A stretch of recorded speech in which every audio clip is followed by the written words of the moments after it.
одоо байгаа шиг энэ дэлгүүрийн хит боловсруулсан чихэр, шоколад, ундаа, кекс, торт, чипс одоо юу гэдэг. Энэ гоё ганган гялцэл шимт хичээлийн хомсдолтой бараг агууламжгүй тэгэл баахан нэмэлт өнгө будагтай ийм хүнс байсан юм уу бид нар хүүхэд байхад дэлгүүрт байгаагүй шин.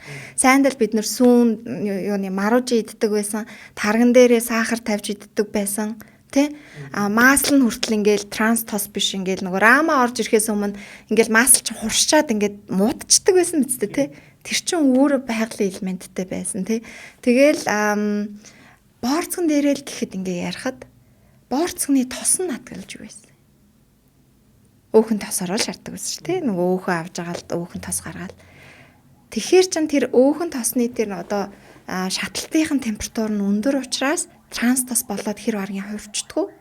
Бидний идчихсэн одоо тос маань хүртэл, боорцог маань хүртэл одооных бол зүгээр л наран цэцгийн тос айгүй нөгөө шатлалтын одоо тэсвэр багтай транс тос болоод хувирчдаг олон төрлийн тосоор шарсан одоо боорцог байгаад хахаар.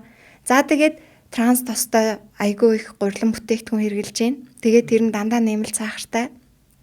Тэгээд олон төрлийн гадны одоо чихэр, шоколад, ундаа тий ямар ч шимт байцын агууламжгүй. Тэгэл их дүүрэгдэг. Тэгэл тэр хүүхдийн тэр жинхэнэ хоолны амтыг одоо мэдрэхээ болиулдаг тийм хоол хүнс. Тэгэл амьдралын стресс тий одоо тэгэл телевиз үзэл нойргүй тий ингээл телевизч байд юм уу, уцч байд юм уу нойргүй.